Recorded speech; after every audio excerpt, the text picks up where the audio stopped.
Okay, no, no, God, that's no.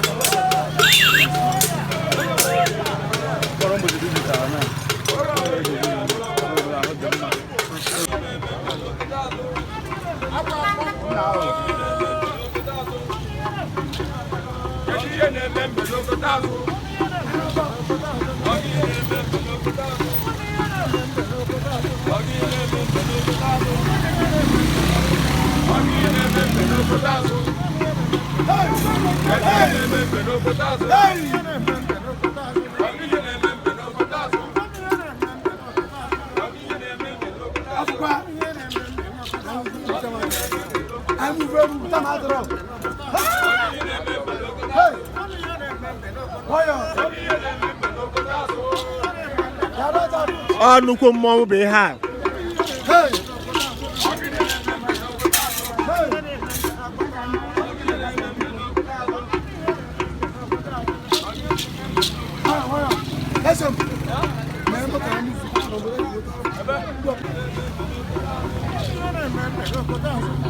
Nnukwu mmọnwụ.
Ịnanya ebe anyị nọ bụ na ebe Agwanike.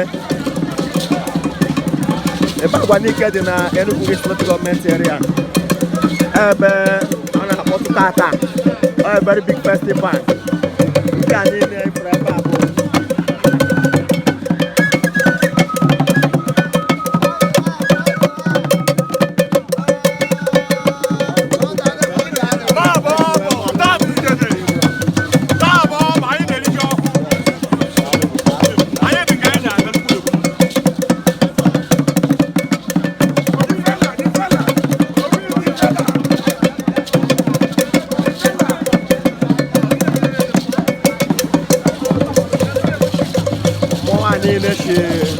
obodo dị iche iche n'ime ebe Agwanike.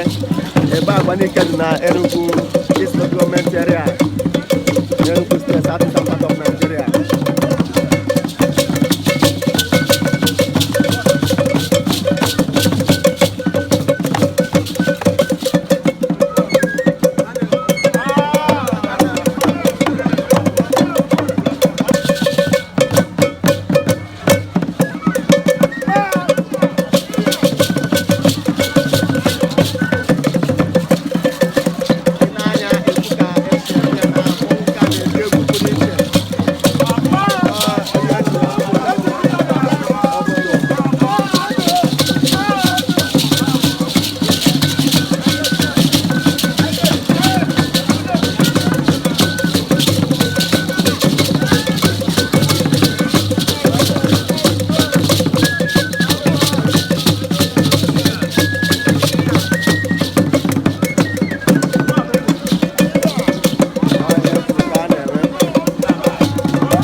Of dancing style, African culture is so beautiful.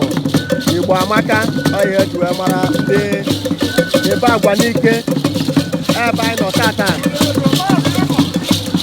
ọhịa egwu ka a na-eme a na-agba egwu dị iche iche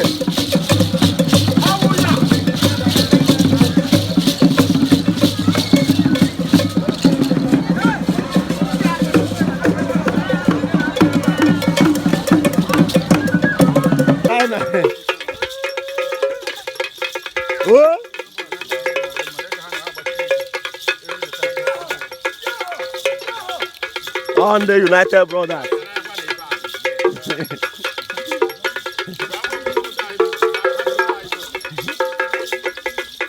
Oh!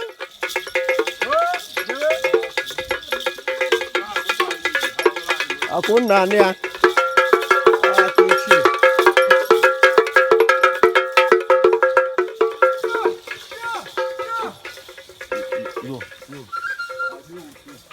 Okay, mau. The United Brothers. Oh, one. Mau dia gu. Oh, wow, all mistake. Aku deri gu. Mau dia gu. Okay, mau. Anyway, mau juleju. Member United Brothers #1.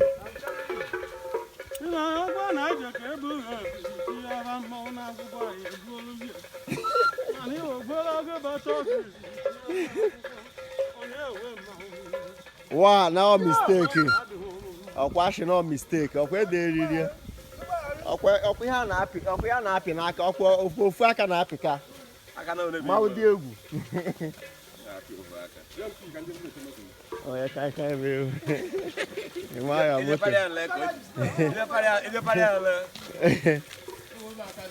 Aje bi go ya. Oh, yeah, what? Confirm. Ha. Devin. Ota bona ha. Devin.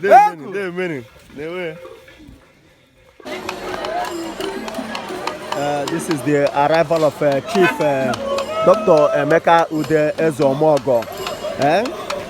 On Young Festival and the Ekebe Development Area, the state in Enugu.